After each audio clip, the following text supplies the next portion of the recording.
Welcome to Read Your Comics. Today I'm looking at Fantastic Four, number 320. Thanks for joining me today. I've got a Hulk Thing battle with Dr. Doom in it today.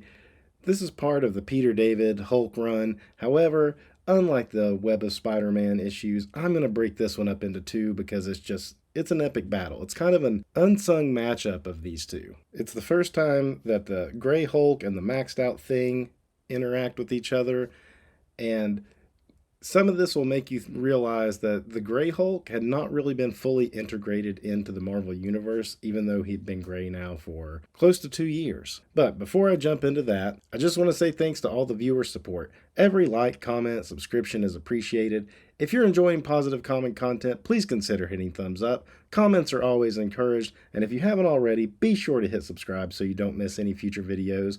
I created this channel to entertain and inform, maybe even inspire you to read some comics. If you think that's a good message and other comic fans need it in their feeds, your likes, shares, and subs tell the YouTube algorithm to put it in front of them. Also, I want to go ahead and start promoting the annual Ed Piskor Cartoonist Kayfabe Christmas in July.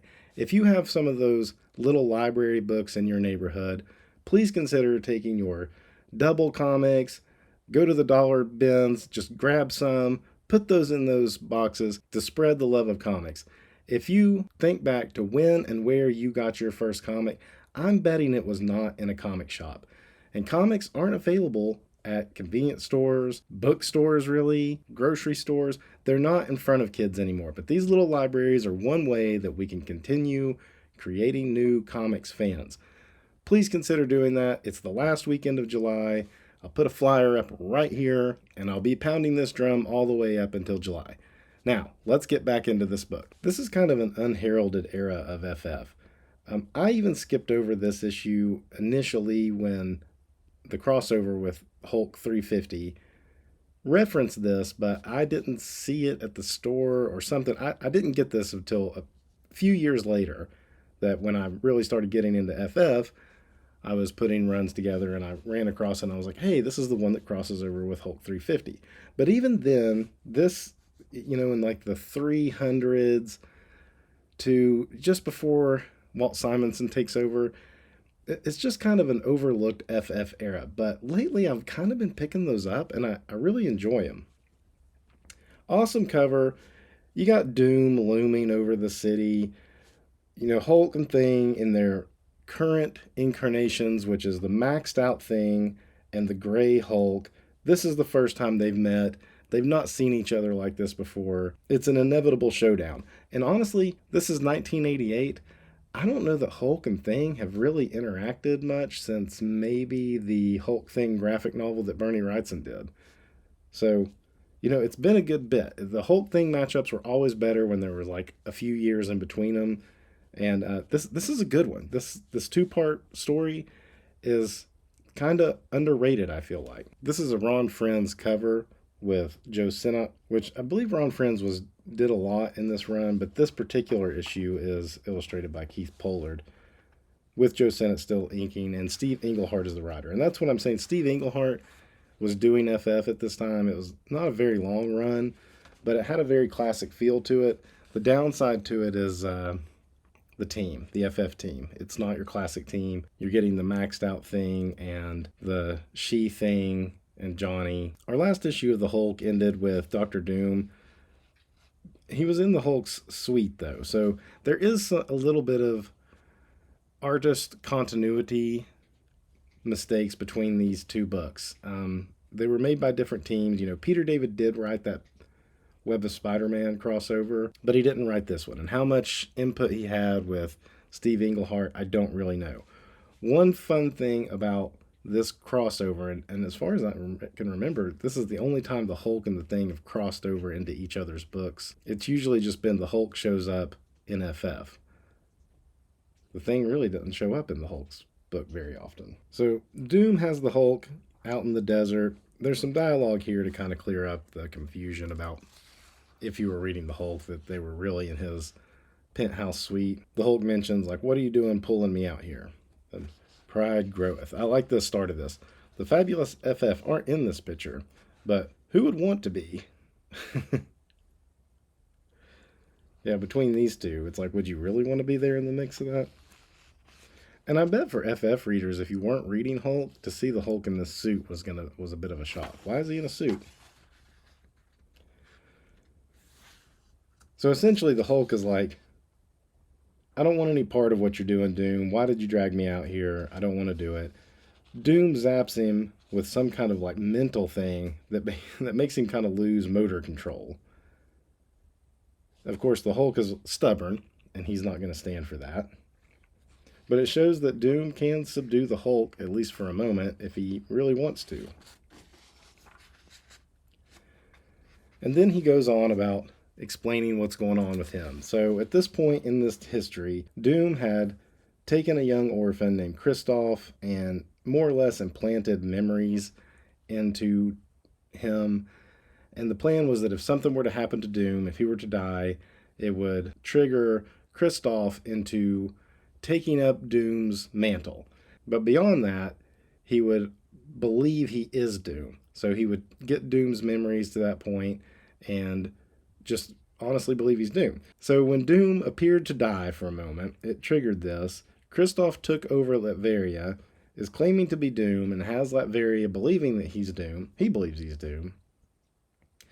And he believes that the real Doctor Doom is an imposter. So this was an ongoing plot for Doctor Doom in this time, and it lasted for a long time. And it crossed over between FF, it dribbles into Thor.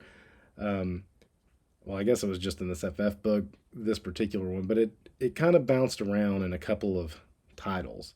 You would see Doctor Doom appear, and he was always trying to recruit people, like the Hulk, to try to get Latveria back. So that's what the Hulk is saying here. He's like, oh, you want me to come beat up this kid? Let's see what that's worth to you. I like this face of the Hulk right here. Look at this fat lip he's got. McFarlane nor Purvis has drawn the Hulk with a big lip like that. So I find another artist's take on how the Gray Hulk is being drawn kind of interesting. Doom kind of promises him a position in Latveria where he won't be hounded, and the Hulk was like, I've got a pretty sweet thing going in Las Vegas. Why would I even want that? Why would I want to go live in your cold mountains?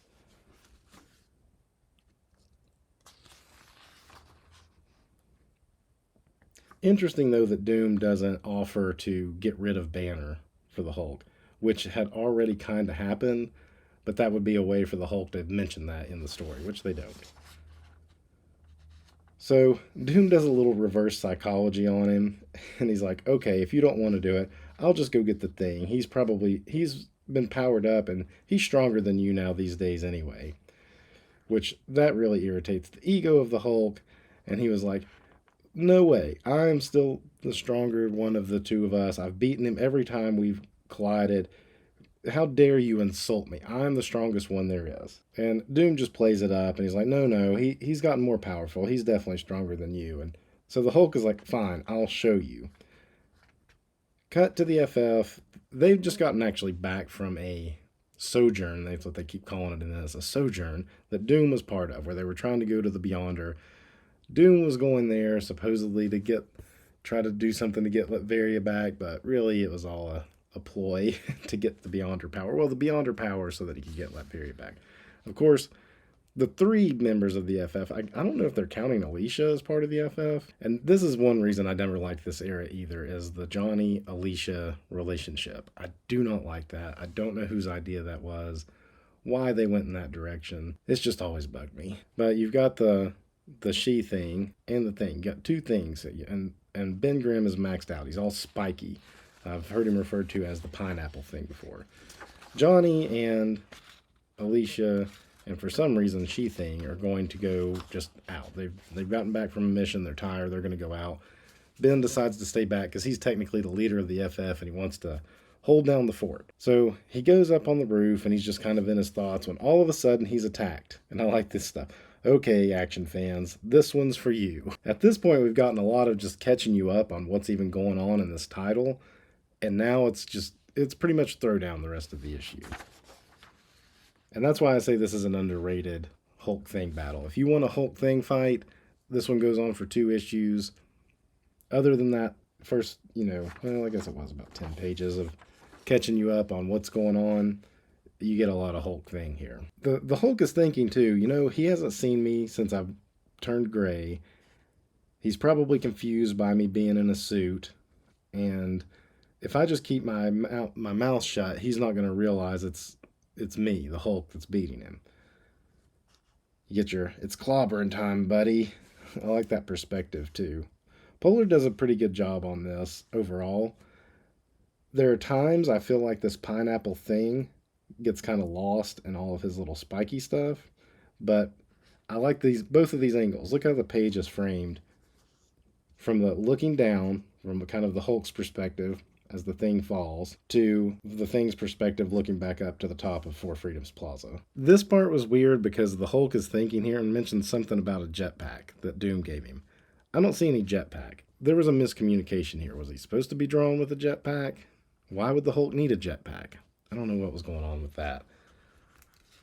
So, as they duke it out, got a lot of good action panels. Hey, look, it's a Mark Jewelers. Yay! Woo! Quick sidebar on the Mark Jewelers. I don't seek these out. I just kind of end up with them sometimes. But I've never noticed until that this is perforated. And to all the Mark Jewelers collectors out there, do you ever run across these where this is torn out? I don't know. I've never seen one that's torn out. And so I'm just wondering if these military guys that these were targeted to were tearing this out. It is cut funny, though. Won't be sending this off to CGC to get that weird cut. It'll knock me down. Kidding. Just more awesome action. Buses are getting involved. The Hulk coming back out. I mean, just... There's some pretty good dialogue here about the two. The Hulk doesn't really talk. Everything he says is he's thinking it. Because the whole time, too, the thing is just like, I don't know who you are. You're almost as strong as the Hulk, but you're not quite there. You're not quite the Hulk. Look at that one. That's a pretty good page. The Hulk's head changes here, though. He looks skinnier than he was drawn on the other pages. But otherwise, great layout there. Just pounding away. What is this guy doing? This woman's running away. He looks panicked. This guy's just kind of hanging out. He's just like, oh, look, I want to get it. This is a modern day person if he had his phone out filming it. I guess that's his car, maybe. Well, it's not the same color. But the car gets smashed. The Hulk picks up the car and smashes it on the thing. So we've got buses and cars being used as weapons. This is in the daytime at this point, too, which is something to take note of. The Hulk is kind of more vulnerable when the sun is out. And the thing is maxed up now. And they keep mentioning, too, but they say it several times about how I'm not the same thing, I'm stronger, more powerful, blah, blah, blah. Here's Doom just kind of watching from afar, like, haha, it doesn't matter who wins or loses. As long as the Hulk is my accomplice in the end to take back Latveria. They end up down in the sewers. This is where I feel like the spiky stuff starts to get lost. There's just too much of it.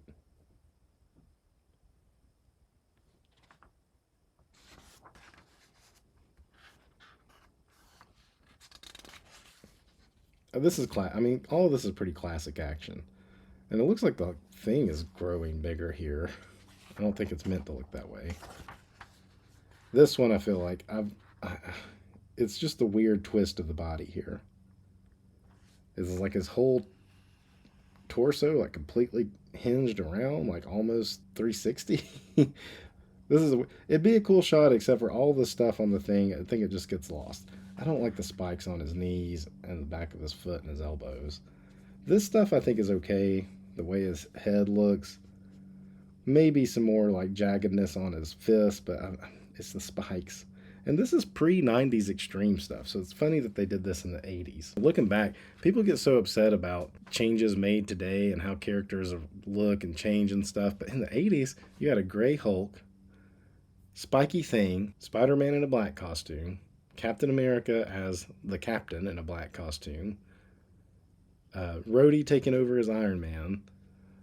Thor looked different too. He wore more armor and stuff, but I guess he was still Thor. But they did do away with Donald Blake, so it was just kind of the 80s were a weird time too, but people love that. Maybe they hated it then.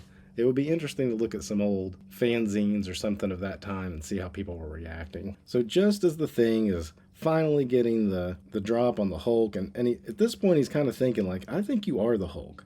You're supposed to be dead, you're supposed to be green and stupid, but I think you're the Hulk and I'm going to win. But all of a sudden, the Green Hulk shows up. And he's aching for a fight. Holy cow, the real Hulk's alive and fresh as daisies. Can I win a fight against him now that I'm beat? I don't know what he means by that because he's beating, unless he means like just exhausted. That might be what he means. I don't like the Hulk's bubble saying, but I'm the Hulk, ain't I? Like he's questioning it. I don't think the Hulk would question who he is. That's one thing that the Hulk would always do. So this story is going to continue into Hulk 350. And like I said before, I read this when it came out, and I didn't read this till years later. They can be read. I mean, you can't really just read this one on its own because it doesn't really finish the fight. And it leaves you on a cliffhanger, and then the next issue of FF is something completely different. But you can read this one, and you get caught up to speed as to what happened in this, and, you know, I guess that's why. I never felt like I was missing this issue. But it is a good issue, and if you're a Hulk fan, and you have this one, and you don't have this one, go out and find it. So that's it for FF 320. I will probably cover more of the FF from this era because as I've been dipping into it, I do find it a little more interesting than I realized at the time. Until next time, read your comics.